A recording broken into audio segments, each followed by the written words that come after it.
Queridos hermanos, nos hemos congregado en este domingo 21º del tiempo ordinario del calendario litúrgico de nuestra Iglesia Católica para poder meditar, pensar, reflexionar acerca de este Evangelio de San Mateo en el capítulo 16, versículo 13 en adelante, donde Jesús quiere escuchar acerca quién dice la gente que es Él, quién soy yo. Quizás en la vida de Jesús, en los hechos que el Señor fue realizando en sus 3 años de predicación, en algunos momentos específicos llegaron a confesarlo, como fue cuando caminó sobre el agua y los discípulos estaban en la barca. Ahí lo confesaron, diciéndole: realmente eres el Hijo de Dios. Pero ahora hay otro evento, hay otro suceso. Jesús los aparta a los discípulos de la multitud para poder tener una mayor intimidad, para poder darle la ocasión que expresen acerca de quién dice la gente que soy yo, para que puedan hablar con sinceridad, que no tengan la presión o el compromiso de dar una respuesta que esté coaccionada por algunos otros elementos. Por eso los separa y les hace esa pregunta: ¿quién dice la gente que soy yo? Pero nosotros podríamos decir: ¿quién dice la gente hoy día que es Dios? ¿O quién dice la gente hoy día que es Jesús? Lamentablemente, la respuesta, quizás no total, pero en su mayoría, quizás tengamos que atrevernos a decir que vivimos en un mundo ateo, en un mundo ateo en la práctica, en un mundo que ha dejado a Dios a un lado, ha querido borrar la imagen de Dios en la sociedad. Pero antes de borrarla en la sociedad, esa imagen de Dios la haya podido borrar en su vida, en su persona. Quizás esa semilla de la fe ha sido ahogada por las preocupaciones de este mundo, y entonces el resultado es lo que hoy día vivimos en nuestra sociedad. Un mundo donde Dios está ausente.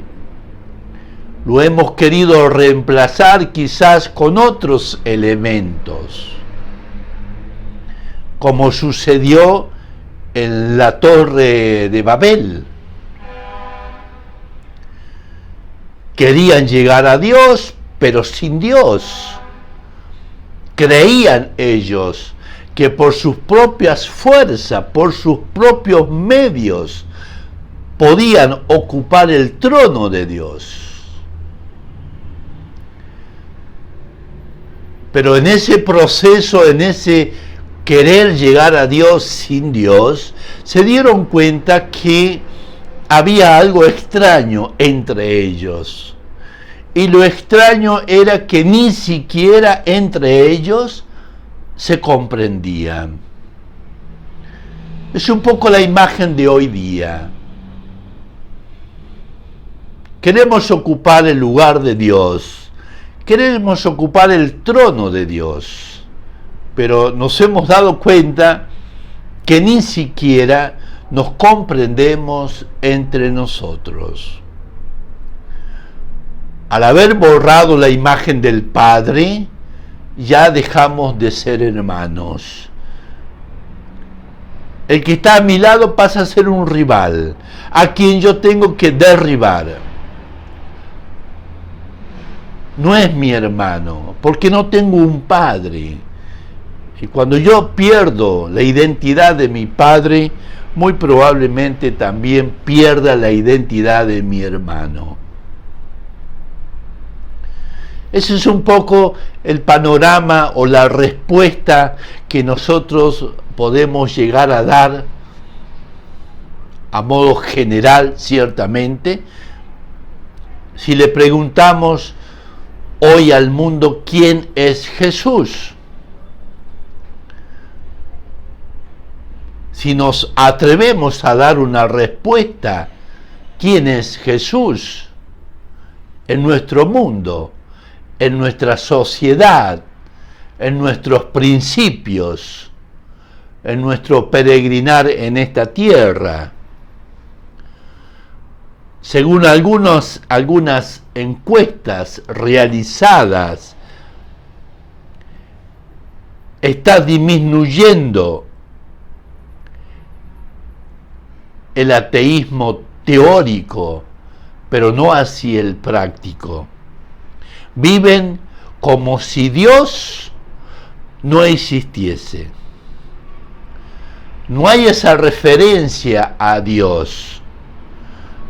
Cuando nosotros vivimos en una sociedad donde el punto de partida es Dios y todas las normas y los principios estén siempre a partir de Dios, nuestra realidad sería diferente.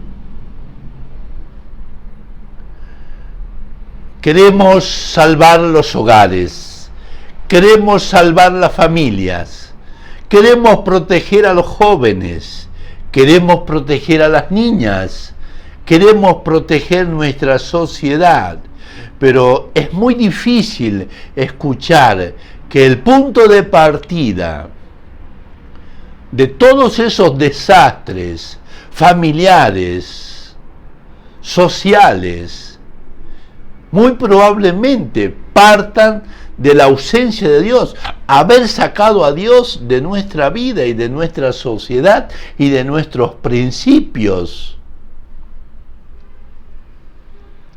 Creo que deberíamos de analizar y pensar ese aspecto. El ateísmo, con la negación de Dios, a Dios no le afecta. Nosotros no le hacemos nada a Dios por negarle a Él. No le quitamos su gloria. Los que se destruyen somos nosotros, los seres humanos. Dios aún, a pesar de que nosotros lo negamos, quizás, Él en su omnipotencia manifiesta más su gloria, más su grandeza, y es lo que hemos podido quizás experimentar en este año. De todo este tema de la pandemia, Dios nos ha reunido. Quizás, digo, que podríamos llegar a pensar también de esa manera. El ateísmo a Dios no le hace nada. no le quita su gloria. El ateísmo a quien destruye es al hombre. El ateísmo es un atentado contra el hombre. Ese hombre que fue creado a imagen y semejanza de Dios. Ese es el punto del ateísmo. Es la destrucción del hombre.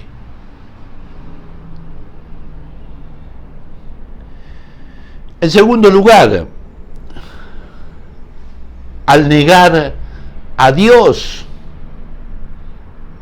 hemos dicho, se destruye el hombre. Porque nosotros somos a imagen y semejanza de Dios. Y por eso es muy importante en nuestra vida.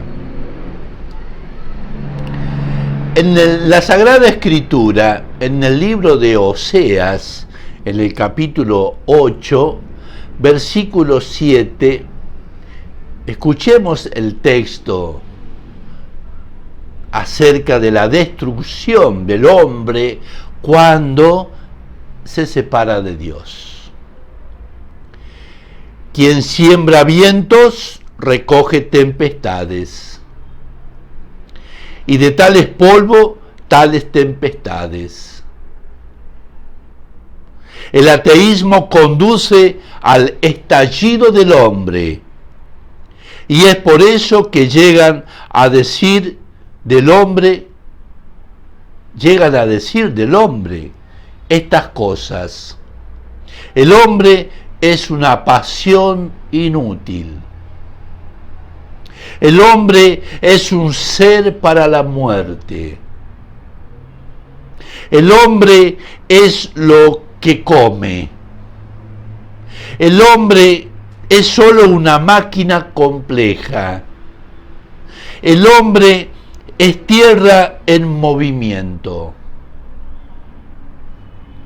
Y podemos agregar muchas cosas más. Cuando hemos perdido en nosotros la razón de ser del hombre, podemos decir que es un objeto, es una máquina a quien yo uso. Esta es la gran tragedia de nuestros tiempos. Los hombres y los pueblos están escupiendo para arriba, pero su misma saliva al caer ensucia su rostro. Y eso es lo que sucede. Nosotros, cada día, lamentablemente y tristemente, vemos cómo la humanidad, la familia, los principios, los gobiernos, todo coopera, digámoslo así, para el mal o para destruir la sociedad, destruir la familia. Cuando los dioses mueren, el hombre no encuentra más que una cosa: la droga, el sexo, la violencia. Estos son los sustitutivos naturales de la desaparición de Dios. Yo te buscaba afuera, había dicho San Agustín. Buscaba ser feliz, buscaba la verdad, buscaba tranquilizar esa naturaleza humana, imagen de Dios que busca a su Señor, a su Creador. Yo te buscaba afuera, decía San Agustín, pero tú estabas dentro de mí.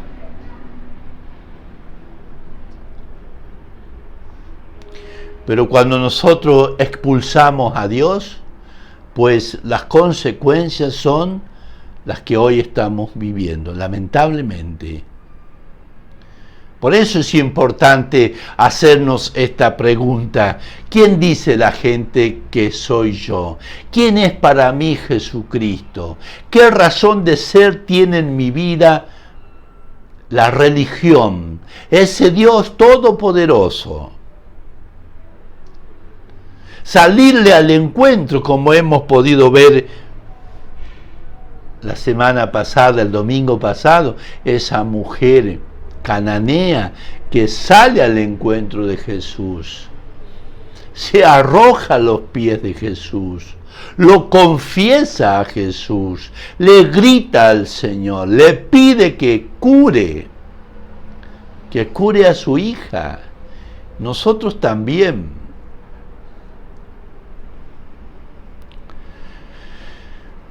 Y por eso podemos llegar a decir, a confesar quién es Dios. Y con toda verdad podemos decir cuáles son sus grandezas, cuáles son sus maravillas, su majestad de Dios.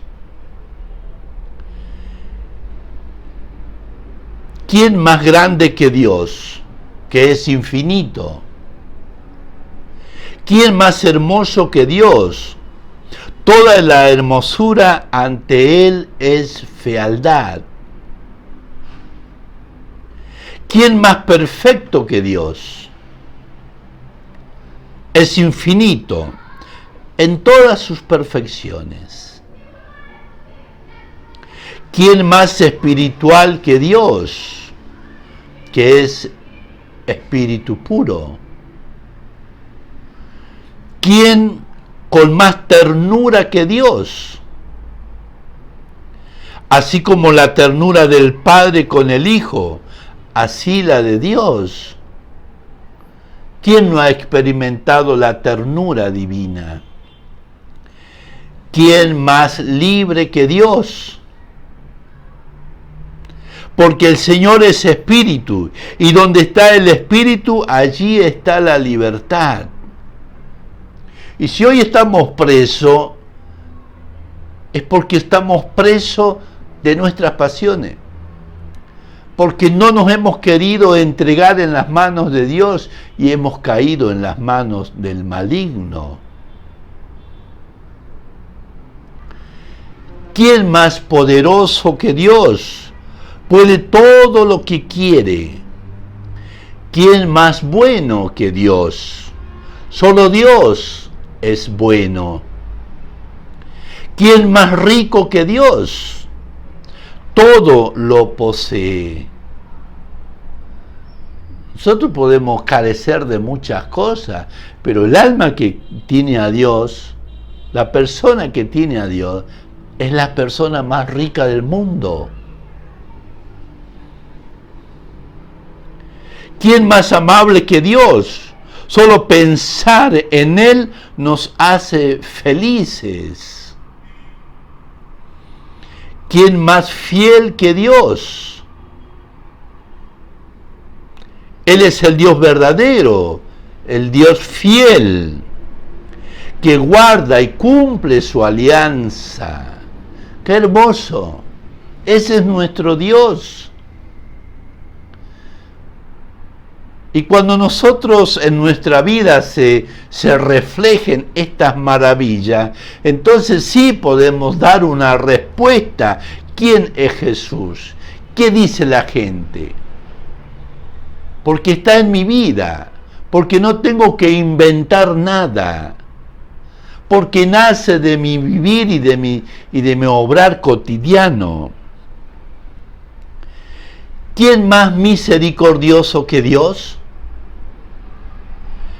Se complace en nuestras miserias. Él está dispuesto, con los brazos abiertos, a escucharnos. ¿Quién más sabio que Dios?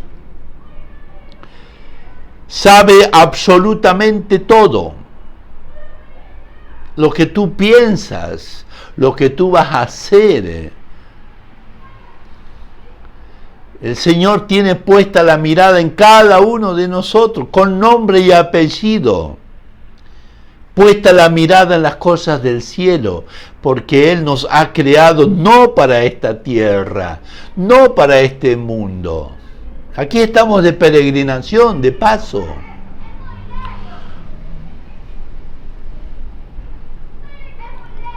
Por eso decía el Señor estas palabras, esta oración que elevaba al Padre del cielo, diciendo: Señor, te alabo,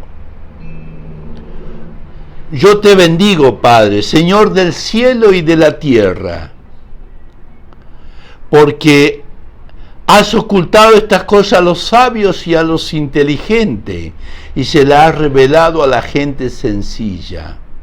Sí, Padre, tal te ha parecido mejor.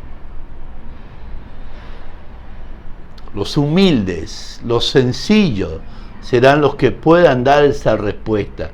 Por eso Jesús le pregunta al pueblo, no le pregunta a los fariseos, no le pregunta a los saduceos, que estaban cerca del obrar de Jesús, pero a veces con intenciones torcidas. Él quiere escuchar al pueblo de Dios, a esa fe humilde y sencilla, que habrán visto los eventos y acontecimientos de la vida de Jesús. ¿Quién dice que soy yo? Esos son los sencillos, los niños, los humildes. Y por eso la respuesta, ¿quién dice la gente que soy yo? Algunos dicen el Salvador, el profeta, el rey, el Mesías, el santo. Son diferentes las respuestas. La roca, el mensajero, el signo de contradicción, como lo había profetizado Simeón. Este niño será signo de contradicción. Y hoy día eso lo podemos también nosotros testificar. Donde está Dios es signo de problema, signo de contradicción. Y como somos un mundo, una sociedad que ha apartado a Dios, y que nuestra fe quizás también esté muy pobre, muy débil,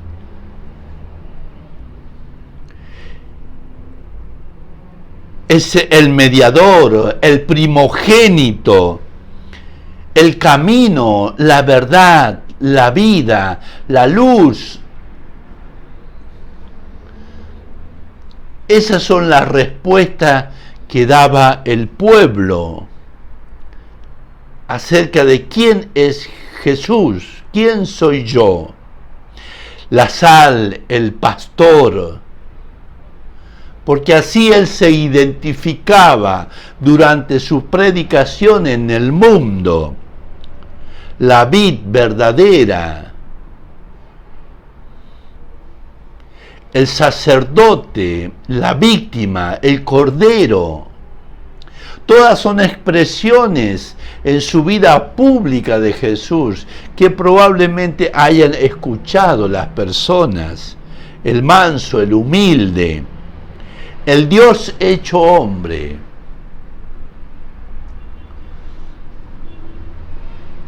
Pero él quería hacer una pregunta después de haber escuchado a los discípulos. Cada discípulo decía el parecer del pueblo, pero después Jesús se dirige a los discípulos. Él quiere escuchar de boca de ellos acerca de quién es Jesús. Y ahí no hablan todos los discípulos, ahí no responden todos los discípulos, ahí responde la cabeza de los discípulos, el maestro de los discípulos, ahí responde Pedro. Y la respuesta que da Pedro no es una respuesta humana, no es una respuesta de un raciocinio, es una respuesta inspirada por Dios Padre. porque la fe, el acto de fe, es una respuesta que nos da Dios. Tú eres el Mesías, tú eres el Hijo de Dios, tú eres el Salvador. Feliz, Pedro, feliz, bienaventurado eres. Has dado una respuesta correcta. Puedo construir, puedo edificar mi iglesia sobre ti, que eres, le cambia hasta el nombre. Cuando Dios nos da una misión inmensa en nuestra vida, nos cambia hasta el nombre. Te llamarás piedra, porque el Señor quiere fundar su iglesia sobre algo sólido, firme. Y le da la llave, le da toda la potestad, como hemos podido escuchar en la primera lectura también. Todo el poder, toda la potestad. Puedes abrir y puedes cerrar. Esa es nuestra iglesia. Esa es la iglesia que fundó Jesús. No habla de multitudes de iglesia. Habla de mi iglesia. Habla de entregarle la llave a Pedro para que continúe hasta que Él vuelva. Porque también lo dijo Jesús en su última cena. Hagan esto hasta que yo vuelva. Esa es nuestra iglesia. Y por eso Jesús lo felicita. Feliz, bienaventurado. Y nadie irá a destruir la iglesia. Los poderes del infierno no prevalecerán. Nuestra iglesia no está fundada por hombres, aunque está fundada en hombres frágiles. Y podemos quizás también, lamentablemente, tener experiencias de nuestra iglesia, la parte humana de la iglesia, la fealdad de nuestra iglesia, porque está fundada también sobre seres humanos y como tal frágiles y pecadores. Pero ese es el lugar. El Señor ha querido fundar nuestra iglesia aún en aquella persona que lo había negado, Pedro. Pero la iglesia es divina, es fundada por Jesús. Es el lugar que nosotros tenemos que acudir para nuestra situación espiritual. Es el hospital espiritual. Siempre yo suelo recalcar esa idea, que la iglesia es el lugar espiritual, es el hospital espiritual, porque yo estoy enfermo y necesito ir al hospital, y el hospital tiene un consultorio que es el confesionario, que es el sacerdote, aquel que puede diagnosticar tu vida espiritual. Porque estamos en peregrinación hacia la patria celestial. Y por eso Jesús ha querido dejar ese hospital espiritual, que es la iglesia, con todos los poderes, porque tiene la llave. Y cuando tú das la llave, estás dando todos los poderes. Confías.